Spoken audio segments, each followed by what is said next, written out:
Annette, I would like to share my personal analysis of my classmates' Nghĩa interpretation. Starting at the 18-minute mark of our group video, as a college student learning about translation and interpretation, this was a great chance for me to reflect and give feedback, not just from a technical point of view, but also pay on how the message is received by the audience. So let's begin with some positive points. Even though the original video moves quickly and covers a lot of information, Nghĩa did a great job at maintaining a clear message throughout. I could follow the main idea easily, which showed that he managed to research the logic and intent of Nghĩa. Another thing I really appreciate is the natural and simple Vietnamese language he used. He avoided overly academic or complicated words, which made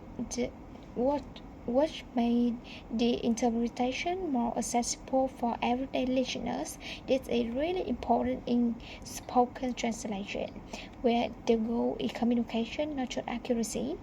Also, he came delivery and steady pace, helping the listener absorb information without feeling over him.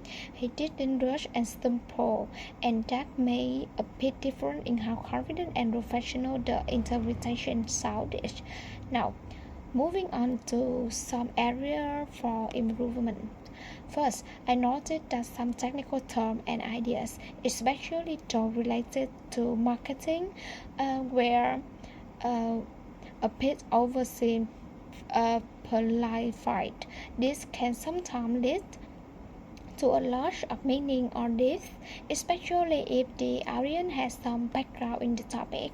Second, a few of the sentences feel a bit long or repetitive. Shorter, more focused sentences might have improved clarity and rhythm, especially when reading in real time. And third, I think the transition between ideas, especially from example to analysis, could be smoother. At times, the switch feels a bit sudden, and that might make it harder to the audience to follow the big trend of thought. So now, let's talk about the translation strategy used. From what I observed, he mostly followed the communicative translation method by Peter Newmark. This approach focuses on delivering the message in a way that makes sense to target audience, even if it means changing some word or structures. Is a practical strategy for spoken interpretation where in understanding matter most. In some parts, I also notice signs of dynamic equivalence, a method proposed by usually neither. They focus on the effect of the message, how the audience feel or react to it, rather than translating its word forward. That aside, that is flexible and thinking about meaning, not just form with a rate. That said, when using this strategy, is important to balance clarity and accuracy. If we go too far in making the message sound smoothly, we might accidentally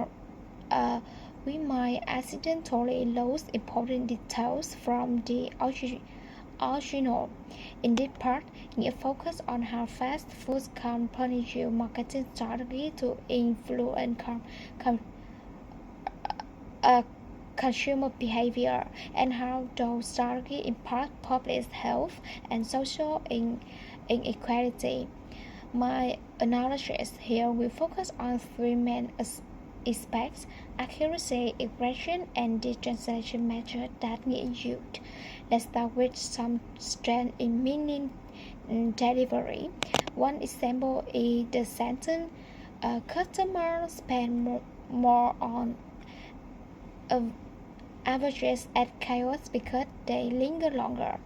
Nghĩa translated it as vì họ nán lại lâu hơn, which is short clear and really capture the main point. Another good point is when he mentioned promotion via apps or discount vouchers. He keeps familiar terms like ứng dụng or phiếu giảm giá, which are easy to understand and very relatable for a Vietnamese audience.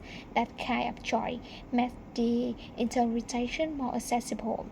But of course, there are still some areas where I think improvement could be made. For instance, the phrase loss and loss of picture were translated as nhiều và rất nhiều ảnh.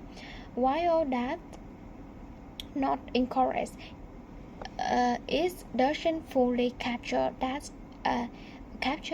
the marketing intent behind it, which is behind it, which is to trigger craving using visual stimulation. So the deeper purpose of the email wasn't really conveyed. Another example is the sentence they advertise the most outrageous deal, which were rendered as những ưu đãi vô lý nhất. The problem here is that the word vô lý in Vietnamese often has a negative connotation.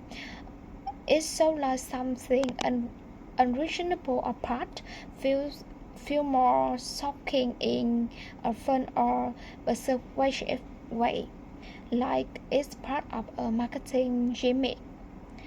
If it were me, I might translate it as họ đưa ra những ưu đãi gây chú ý đến mức khó tin. This version highlights the attention-grabbing nature of the deals without making it sound negative. Also, with the phrase "bunch car," I feel that the not target feeling wasn't really coming through. If I were interpreting, I might add a short cultural note like giống như những thẻ tích điểm kiểu cũ mà bạn từng dùng ở tiệm cà phê. That would help listeners visualize and relate more easily. Next, there are deeper issues mentioned that that fast food is no longer as cheap as it used to be, but for many low-income families living in what are called food deserts, it's still the only option. The translation for this part was quite solid, but I think it could be elevated a bit more with more precise or academic wording.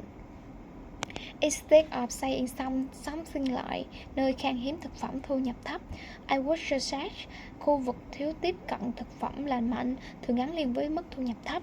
This kind of phrasing reflects how public health experts typically describe the issue. Toward the end of the video, there a part where a speaker say you shouldn't pay more for low quality food, and nghĩa translated it as bạn không nên trả thêm tiền cho thực phẩm kém chất lượng. Technically, that accurate, it get the point across, but if we think about tone, it sounds a bit too direct, almost like a commander. In spoken interpretation, especially with sensitive topics like food and health, it can be more effective to guide the audience gentle rather than tell them what to do.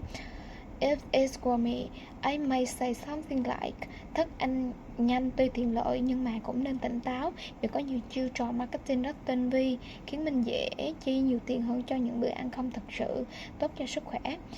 This version encourages the listener to reflect and think critically instead of just telling them what not to do. And the suggestions I have shared today are just meant to give Nghĩa more ideas to work with because he really approached discharged with assertiveness and clear effort. While there are still a few areas to improve, I truly believe that with his current foundation and positive mindset, and Nghĩa will continue to grow in his interpreting skills, with more practice along with expanding his vocabulary and sharpening his contextual analysis. He will be able to develop more fully in this field. And thank you for listening.